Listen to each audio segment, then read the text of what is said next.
Can I ask you something? Can you trust your own memory? How much of your life could you honestly trust to be true if you were prone to constant blackouts and bouts of memory lapses? Among others, these are questions asked throughout the story of Martha is Dead. Giulia, our protagonist, greets us in her room. It's been many years since anyone has visited her. She wants to tell us, the audience, her life story, but due to her terrible memory, she's unsure as to where to start. Like any story, it's best to start at the beginning.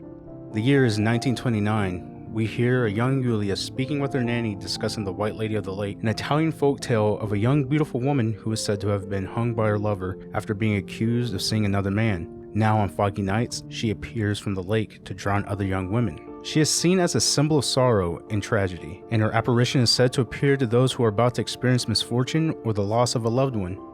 Giulia feels a connection to the White Lady, possibly due to the world hating or being afraid of her. She is able to find some semblance of herself in this supernatural entity.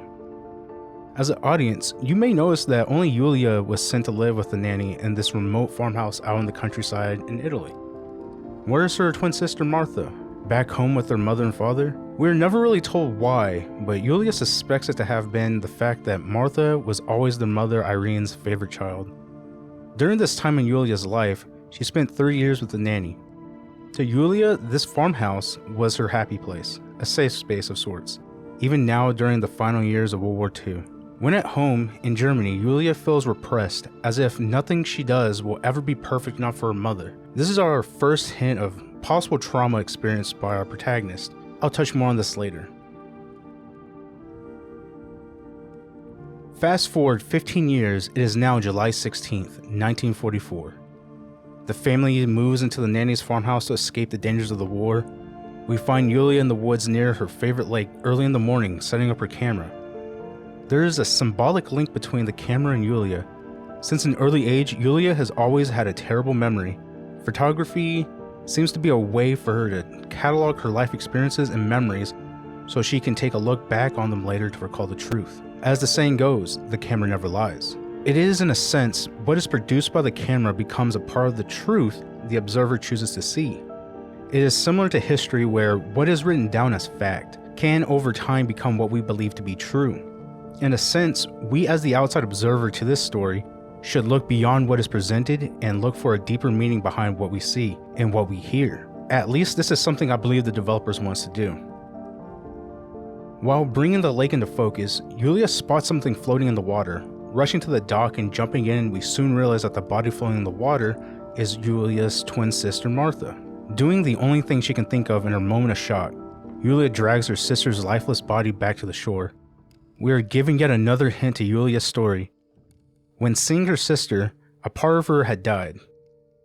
Now, when first playing this game, something about this line stuck out to me. Yes, most people would feel that a piece of themselves died with the loss of a close loved one. But remembering the main plot device of this story, the camera and Giulia's memory issues, it made me think that maybe this was a little more on the nose than one may first think. Giulia is soon found by her mother and father. Irene, mistaking Giulia for Martha, quickly embraces her. Still in shock and confused by her mother's strange behavior, Giulia stays silent and accepts the loving embrace of her mother, something she's never felt before. In this moment, she felt protected for once in her life.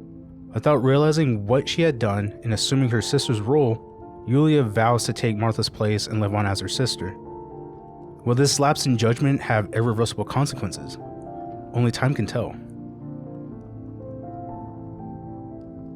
We pick back up in Giulia's story the next day, July 17th, 1944, in a viewing room with Martha and Eric, who is asleep in a chair, seemingly passed out from drinking away the pain of losing his daughter.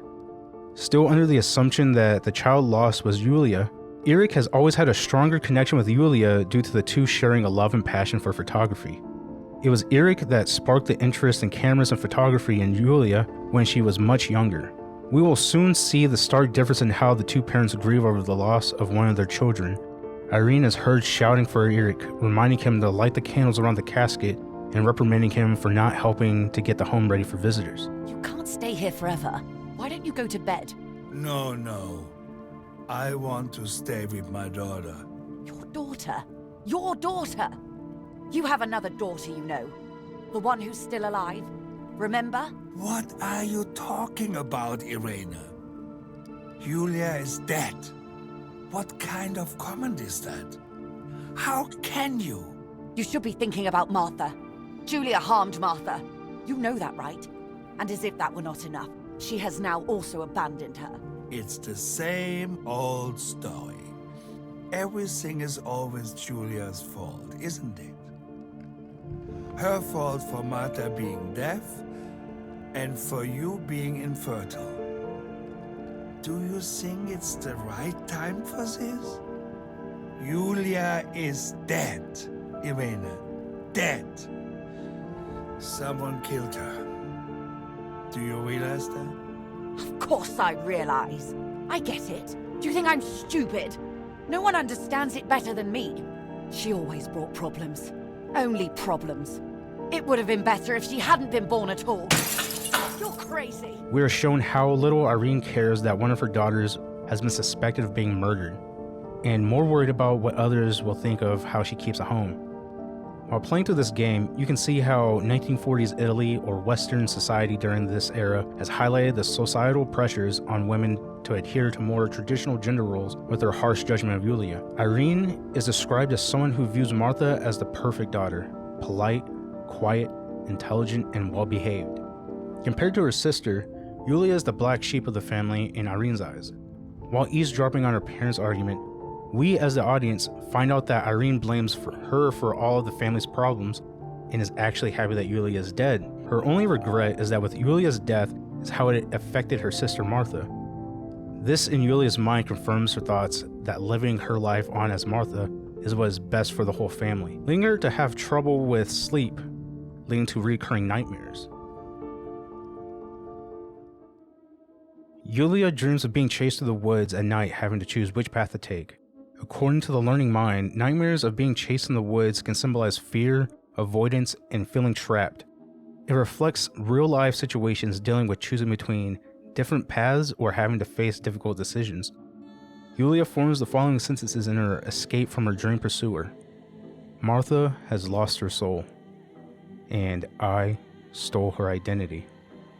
Now, I'm no psychologist, but this seems that Giulia feels guilty for assuming Martha's identity, seen by Giulia skinning her sister's face and wearing it like a mask, completing the identity's assimilation. Or this could also be the game developer's subtle way of hinting to the audience that Giulia, deep in her subconscious, suspects herself as being behind her sister's mysterious death. The story tries to suggest that Martha's death may be more supernatural in nature by showing us the camera by the lake taking a picture of the White Lady entering the lake again, and assuming that either the White Lady was behind the murder, or that she was alluding to another death. The latter seems to be more on point, which I will expand upon in a later section of this essay. While researching the different motifs littered throughout this story, I came across a possible interpretation of Giulia's dream of a lake with a bloody dock. This could symbolize an upcoming period of tranquility or introspection. It could also be a warning of potential dangers or threats in the waking world. Something that OKA does very well with their story building is the ability to interweave such deep meaning into their story without throwing it in our faces. They trust the audience to look into the deeper meaning of the world they built, to go down multiple rabbit holes until we finally figure out what they want us to understand. This is something that you can only get from a small indie studio like OKA. Waking from a horrific nightmare, we the audience are introduced to the twins' room.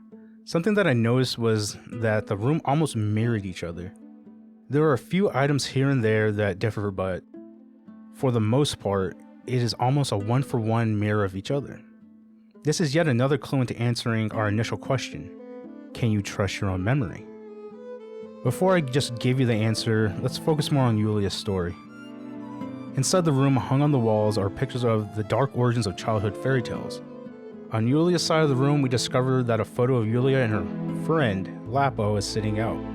Giulia hurriedly hides the photo in hopes that her mother doesn't find it.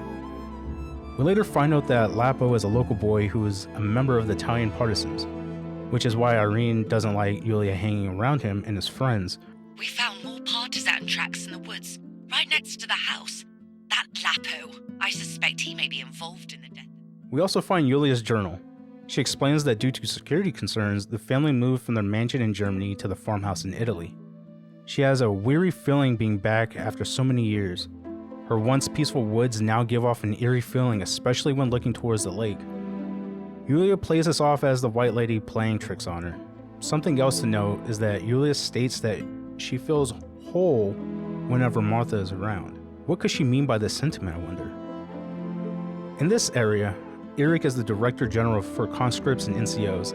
He is in charge of overseeing the conscription process of the area he is assigned to, performing administrative, logistical, and ideological control for the Nazi German army in this area. This is why Eric and Irene think that Giulia's murder was politically motivated, and why Giulia is attempting to hide how close she is with the local resistance group. Giulia does want to mourn the death of her sister with her close friend. Even still, she just needs to find a safe way to do so. Exploring the rest of the farmhouse, we come across pictures depicting Dante's Inferno surrounding the entrance into the cellar. When I came across this, I fell into a research frenzy to find a correlation between Dante's Inferno and Martha is Dead, and boy did I find a correlation. While Martha is Dead doesn't directly follow the structure or themes of Dante's Inferno, there are some potential thematic parallels that could be drawn between the two works. Both Dante's journey through hell and Giulia's experiences delves into themes of guilt, trauma, and the consequences of one's actions. Giulia's descent into madness and her attempts to cope with the trauma of her sister's death could be seen as mirroring Dante's journey through the various circles of hell, each representing different sins and their associated punishments. Dante's Inferno is filled with the allegorical figures and symbolic representations of sin and redemption. Martha is Dead also employs symbolism, particularly through the use of folklore, superstition, and the recurring motif of the tarot cards. These symbols could be interpreted as representing Giulia's internal struggles in her journey towards either self-destruction or some form of resolution. Finally, both works portray a psychological descent into darkness. Dante's journey through hell is also a journey into the depths of human sin and suffering. Similarly, Giulia's experiences in Martha is Dead depict a descent into madness and despair as she grapples with guilt, grief, and a fractured sense of identity. Making our way into the cellar where the darkroom is located, we find a mysterious pool of red liquid next to a wine rack. Now, at first glance, one could suspect that someone had an accident and dropped a bottle of wine. But for my friends of legal drinking age, you'll notice that the liquid is a little too red and thick to be wine. Keep this image in mind for later, it'll all make sense, I promise. Moving into the darkroom, Giulia states, "Some used to believe that photos could capture the soul. I wish I could capture Martha's soul. It was believed during the early history of photography that cameras had the power to capture one's soul. It was suspected that this belief is why they would photograph the dead. Giulia's wish for this being true is in hopes of capturing Martha so that she is never truly dead." During this section, we jump back to the current Giulia from the beginning of the game. She wonders if she can rely on her own memory, as they start to feel more and more like a dream, questioning if everything that she is remembering is nothing more than a figment of her mind. She begins to question if she was the one that hurt her sister. In hopes to prove that she didn't hurt Martha, she wants to go back to the lake to gather the rolls of film from the cameras placed around the area. Something that stands out with this story Giulia's recounting in particular is just how jumbled around key points of views are. You can never truly find your footing because as soon as you do, the story kicks your feet out from under you to move you along at almost breakneck speed. Due to the murder, the doors to the home are now locked at night. We find Eric is more security focused now, sleeping with his service rifle next to the bed. While searching for the key to the front door, we happen upon something of Irene's that may play a key role in the backstory. Irene has Pevitin littered all over the house. What exactly is Pevitin? It's essentially crystal meth in pill form, I'm gonna be honest with you. It was a powerful stimulant that increased alertness, reduced fatigue, and suppressed appetite. It was widely used by German soldiers during World War II to help the troops stay awake for days, march long distances, and fight with increased aggression. It was also used by civilians, including factory workers, to boost productivity. While initially it provided a boost of energy and focus, Pevitin had serious side effects including addiction because, crystal meth, psychosis, and even death. At first, it was available over the counter, but during the time this game takes place, it was strictly regulated to specific German units due to its addictive nature and harmful effects. Open the door, we see that tonight is a dark and foggy night, prime for the White Lady to appear on land like the childhood story Giulia grew up on.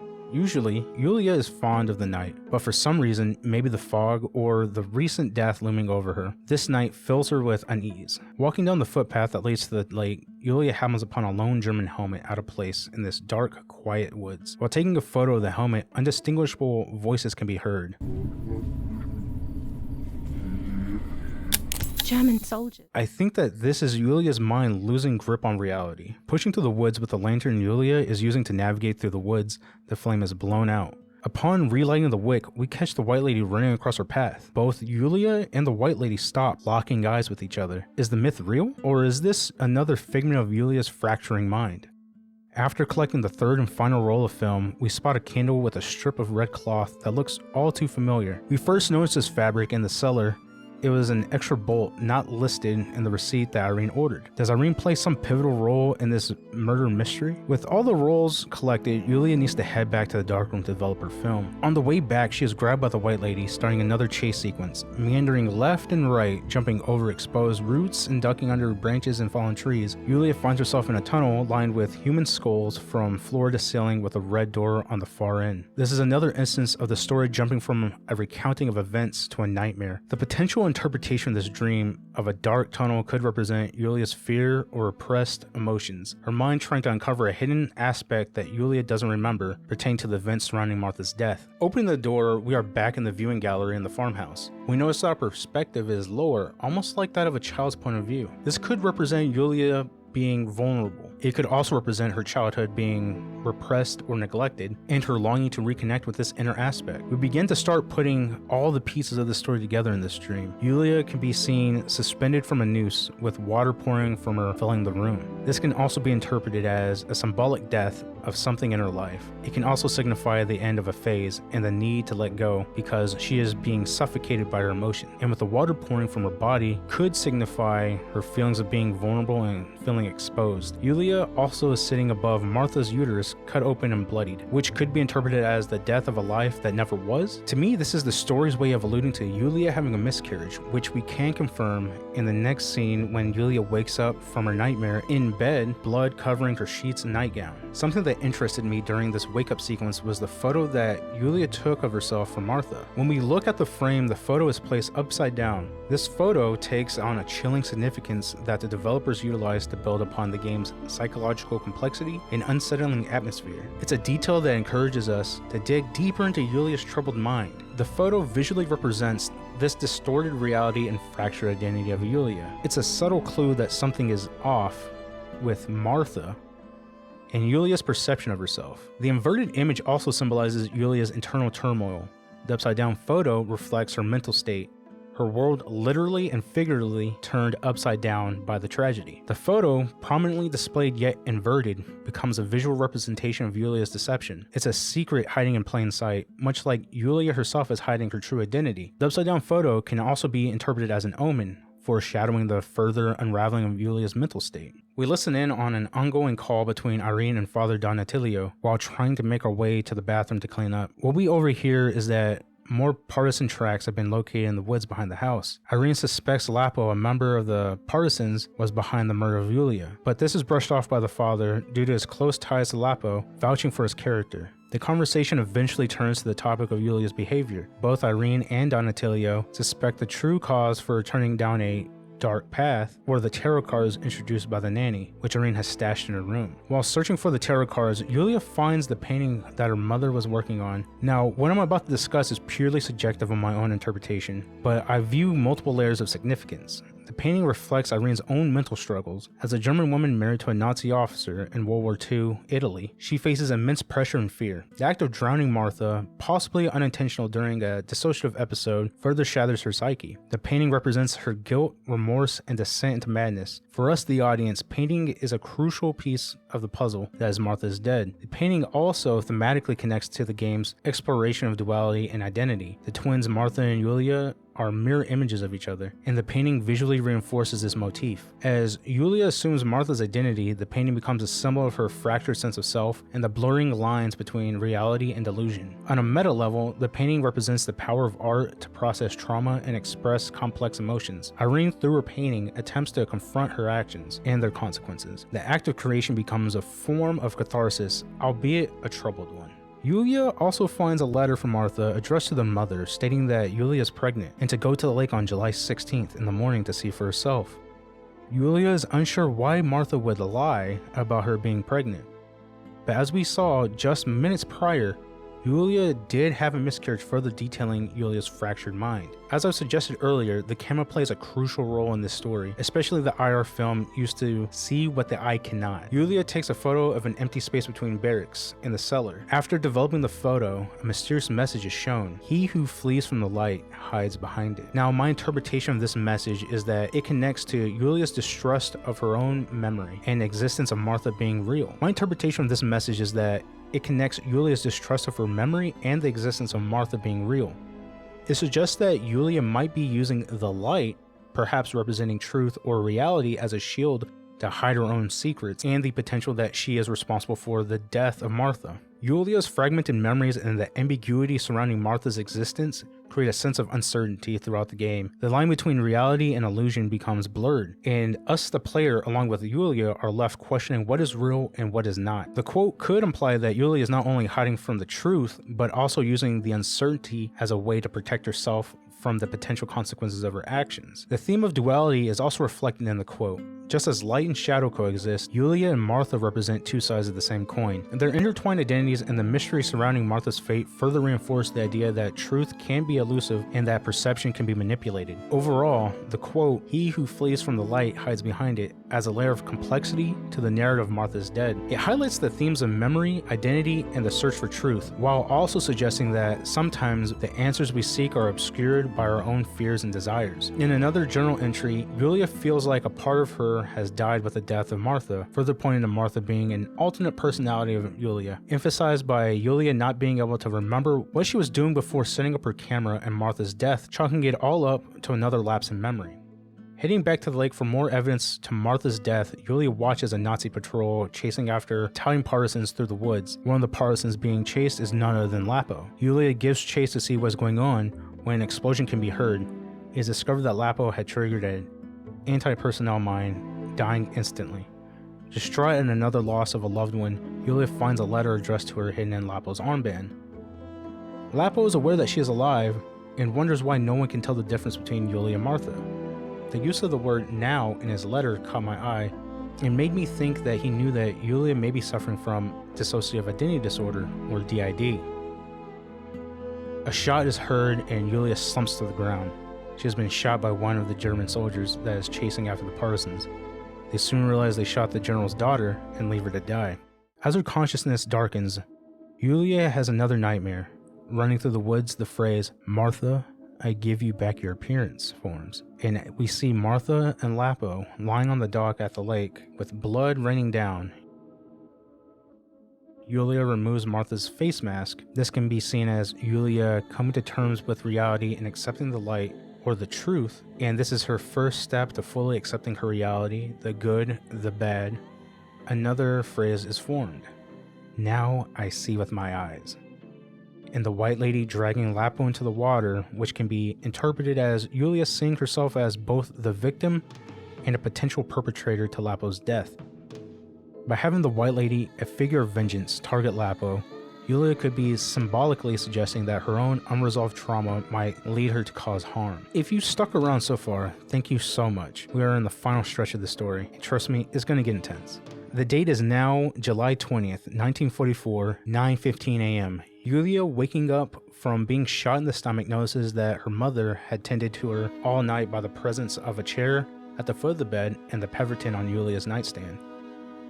Heading to the door to leave her room, Giulia overhears her father talking to the family doctor. Here we see another symbol left by the developers, a sparrow and a raven. Giulia's nickname, Little Sparrow, given to her by her grandmother, the nanny, symbolizes Giulia's vulnerability and innocence. Sparrows are often seen as delicate and fragile creatures. This reflects Giulia's own vulnerability and innocence, especially in the face of the trauma she has experienced. It highlights her youth and the fact that she is still dependent on others, particularly her nanny, for comfort and protection. Sparrows, while small, are also associated with freedom and the ability to fly away. This creates a contrast with Giulia's situation. She is trapped by her family's secrets, her grief, and her own deteriorating mental state. The nickname might hint at her yearning for escape and a life free from the burdens she carries. Ravens are often used in video games, and particularly in Martha's Dead, to symbolize a variety of interconnected thematic elements. Ravens are traditionally associated with death and the afterlife due to their scavenging nature and dark plumage. Their presence can foreshadow tragic events or create a sense of unease, contributing to the game's unsettling atmosphere. In Martha's Dead, the appearance of ravens could be interpreted as omens connected to Martha's death and the mystery surrounding it. The raven's dark symbolism can also be linked to themes of psychological disturbance and trauma. Their presence might reflect the protagonist's internal struggles, her descent to madness, and the blurring lines between reality and illusion. In Martha's Dead, the ravens could be seen as manifestations of Giulia's deteriorating mental state and her growing inability to distinguish between truth and fiction. While everyone moves Martha to her final resting place in the family crypt, Giulia has the urge to play the piano, something she hasn't done in ages. She doesn't care if anyone walks in on her, even though Martha, having never played because she was deaf, Irene walks in, realizing that Giulia was alive and that her beloved daughter Martha had died, and Giulia kept that from her. Giulia hears her mother verbally berating her and threatens to throw her into a mental asylum. Later, we find a telegram from a mental asylum in Tuscany that her admittance is already in process. We cut to Giulia back in her room after finding Martha's key to her lockbox. Reading a letter addressed to Giulia, Martha explains that she was never deaf and that the letter to their mother was to expose her to how she treats Giulia so horribly. Giulia travels to the dark room to listen to a recording Martha left her. Giulia sneaks into the family crypt to gather evidence of Martha's pregnancy. The following is a rather gruesome scene, so trigger warning is strongly advised. Using the tailor shears Giulia took from Irene's sewing table, she cuts open Martha's womb, searching around to find an underdeveloped fetus with a genetic defect. The fetus's existence is ambiguous. It's not entirely clear whether it's real or a figment of Giulia's imagination. This ambiguity reinforces the game's exploration of the blurred lines between reality and delusion, highlighting Giulia's fragile mental state. The fetus could be a product of her trauma, a manifestation of her fractured psyche. Returning from the crypt, Giulia confronts her mother, and here we experience what Giulia experiences when she has a lapse in memory. The only thing we hear is a gunshot, and then we come to with Irene on the ground with blood trailing behind her, and another blackout combined with another gunshot, which kills Irene.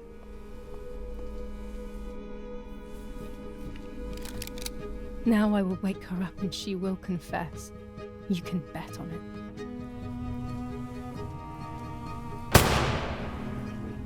What are you doing, my daughter?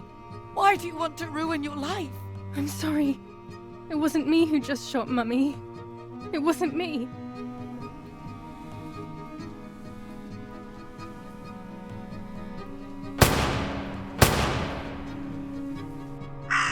Dear God, what have I done? She forced me. She killed Martha. But who in the world will believe me now? They will take me to the mental asylum. Those rolls of film are my only hope.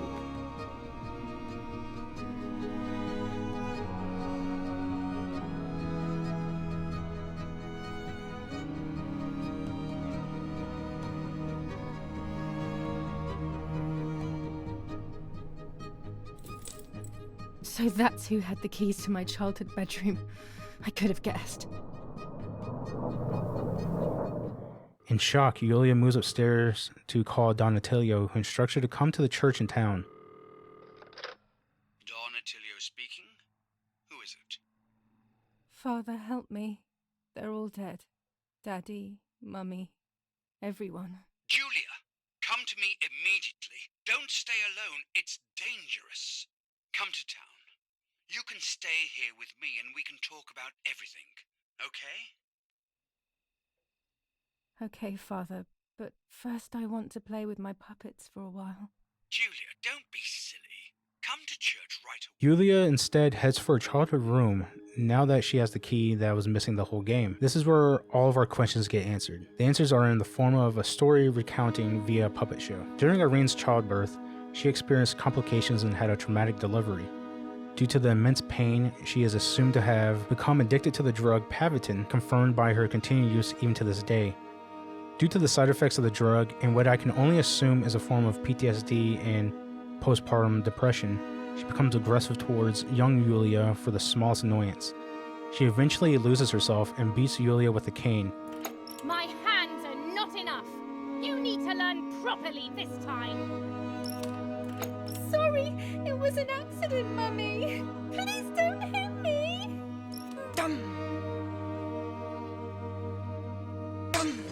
This is where I believe Giulia developed DID and Martha was created. Martha is Giulia's alter that is the perfect daughter, a silent, obedient personality. When Giulia and Martha are together, they form a whole. Giulia recounts another memory of Irene abusing her by killing the family dog and forcing Giulia to eat him before she is allowed to go, further traumatizing her. I will put you in your place, girl. Sorry, Mummy. I won't do it anymore. I promise. Too late. These false tears won't help you.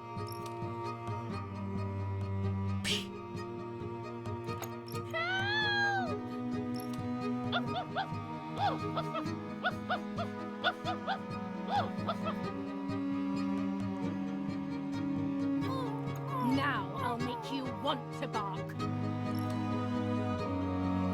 Leave my dog alone! There's no point screaming, stupid girl. No, Mummy, please. You're insane. Eat it. No!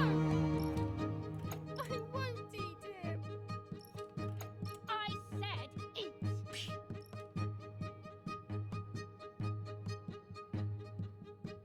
Giulia recounts killing her mother, chopping her up, stuffing her into a bag, and burying her under the bridge by the house. Remember that strange bloodstain in the cellar? Told you to hold that memory, because it'll come back again, right? Yup, you're right.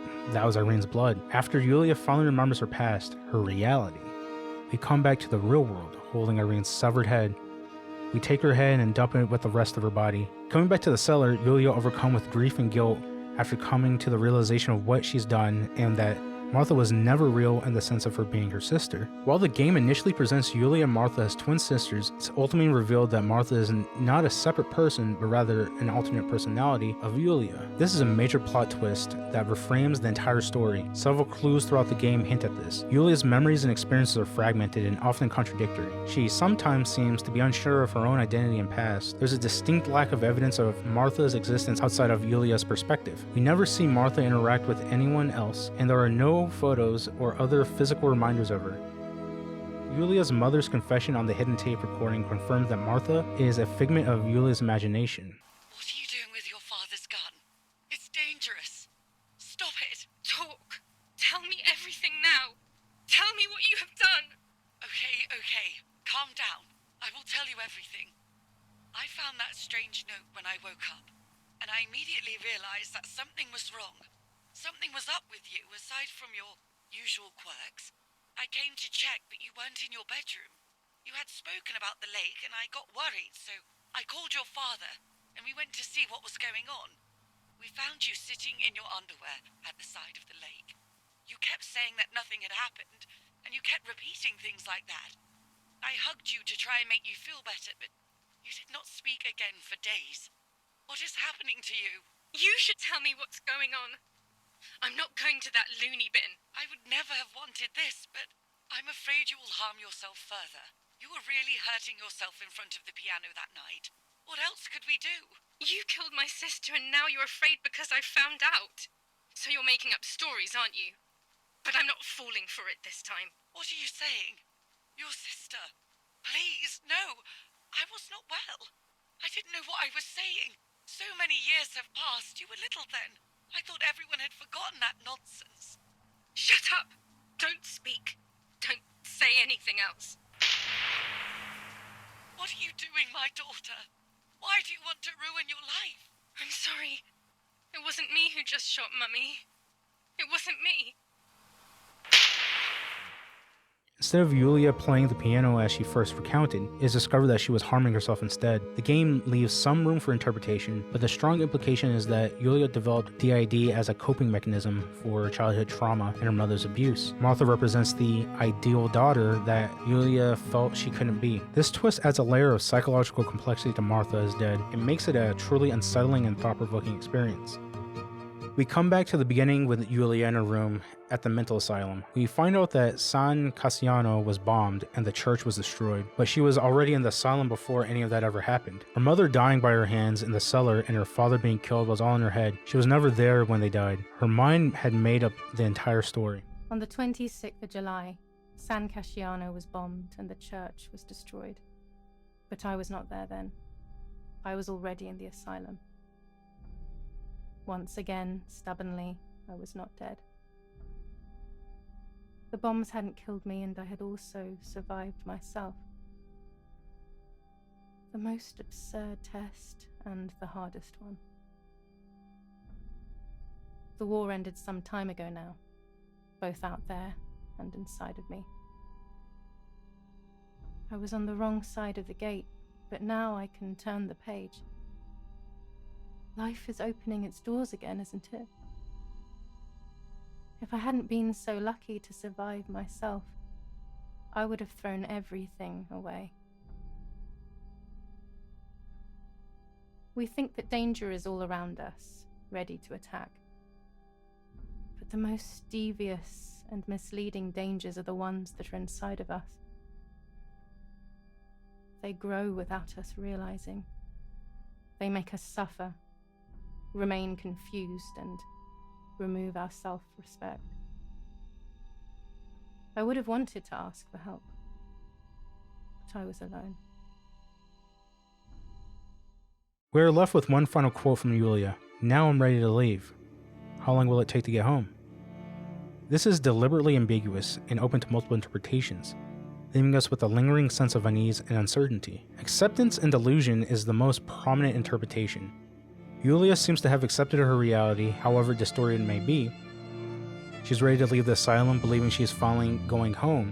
However, the question, how long will it take, suggests a disconnect from reality. She might not fully grasp her situation or the extent of her mental health struggles. The home she refers to might be a distorted memory or a fantasy, not a real place. This interpretation emphasizes the tragedy of her situation, as she seems at peace but possibly still deeply unwell. Another interpretation is a return to a familiar cycle, a cyclical nature to Giulia's experience. She might be leaving the asylum only to return to the same patterns of behavior and thought that led her there in the first place. The home she is returning to might be a place of dysfunction and unresolved trauma, suggesting that her journey is far from over. This interpretation paints a bleak picture, implying that Giulia is trapped in a cycle of mental instability. A less likely interpretation, albeit one that I hope is true, is that there is a glimmer of hope. Perhaps Giulia has genuinely made progress and is ready to reintegrate into society. The question about getting home could be a genuine inquiry about the logistics of her release. However, in this reading, the ambiguity remains. Is this hope realistic? Or is it a fleeting moment of clarity and a mind still struggling with delusion? Throughout the game, Giulia's reliability as a narrator is questioned. The final line reinforces that uncertainty. We're left wondering whether her perception of events is accurate, or if she is still trapped in her own subjective reality. The line serves as a final reminder of the game's exploration of memory, trauma, and the unreliability of the human mind. Ultimately, the ending of Martha's Dead is designed to be unsettling and thought-provoking. Giulia's final line is a perfect example of this, offering no easy answers but leaving us, the audience, to ponder the complexities of her mental state and the nature of truth itself. This is my story. Thank you for being here, for listening to me.